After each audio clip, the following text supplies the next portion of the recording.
When you hear the words Masterchef Australia, what comes to mind first? Ordinary people who want to move out of what they're doing and make their life in food. Coming on a show and trying to achieve that, trying to develop, trying to become a better cook. Not necessarily there to win. I feel like for most of them, they don't even think about winning as an option until maybe the last week. They're there to kind of survive and get as much out of the experience as possible. And then we're there, myself, George and Gary, to help them along that way, help them develop, try and, nudge them in the right direction. We always say that the food judges are the rails on which the dreams of the contestants run. That's what we are. We're not the locomotive pulling it. They do all the pulling. We're just the rails on which the wheels can run. What do you prefer, fruit or vegetables? Vegetables, then fruit. I love vegetables. I think they're amazing. I love fruit. It's amazing. I mean, in terms of, I always have that. It's one of those questions food nerds like me ask themselves. Okay, if I had to give something out, what would I give? What would I give up first?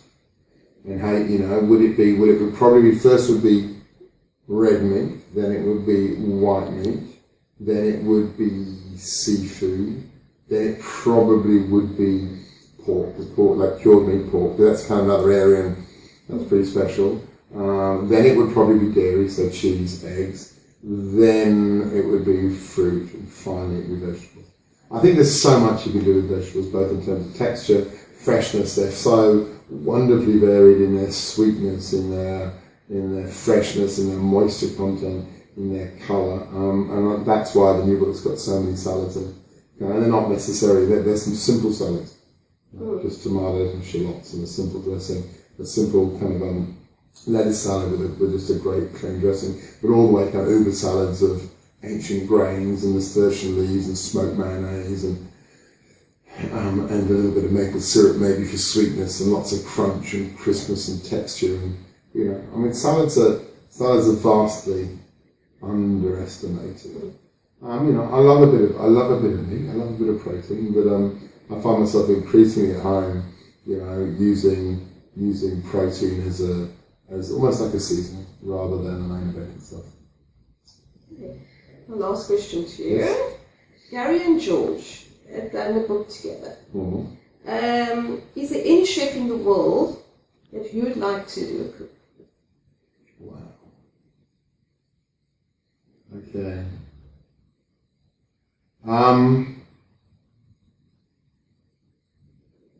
Yeah, it's an interesting question. I see my role as a cook. When you're a chef, you sit there and you want to, let's get coming up by the ears. I see my role as being a food writer as much as curatorial, as much as creative. So whereas, say, all these books have got a lot of recipes I've come up with or ideas I've tasted and moved on and stepped up, but I'm also equally as keen to, if I go to a friend's house and they make an amazing dish, I'll go, wow. So rather than, for example, in this book here, the best golden syrup dumpling recipe in the world is written by a woman called Margaret Fulton. And I started wonderful, one of the real pioneers of good home cooking in Australia. And we played around with coming up with new recipes of golden syrup dumplings, and none of them were as good. And so I thought, well, I know Margaret, we've been mates for a long time. I'll give her a ring. I said, Margaret, can we have your recipe for my book? And obviously I'll say, this is Margaret Fulton's recipe, it's brilliant. And because I think that, the search for something tasty for dinner is too important to let ego get in the way. And so you'll find in all my books recipes that are credited to other people, that have been willingly shared by them, that I'm so happy to have in the pages of my book. Because when someone's found the solution, you don't need to reinvent the wheel.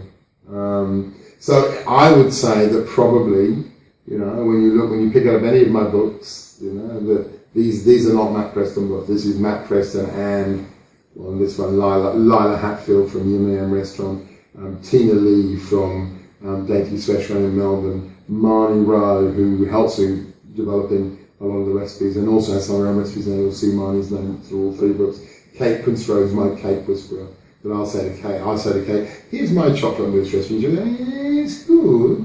but I think you can make it better. And she'll come back with a chocolate mousse recipe that's that has no cream and half the chocolate that still tastes more chocolate, and you go, I have no idea how you do it, but wait a second, I've done it. It's delicious. My friend Jen Ryan, who lives on a beautiful sheep property to the west of Melbourne, who's a wonderful cook and who comes and discovers just simple things in the third book, like instead of cooking your schnitzel in a frying pan, take your chicken, dunk it in melted butter, then in pancake crumbs, lay it out, bake in the oven, and you get this wonderful buttery schnitzel, but it's not fried.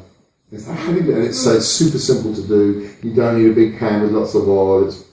You're in terms of the amount of butter you're using, it's super minimal. So you're literally just applying enough melted butter just to kind of moisten the chicken so it'll hold the crumb.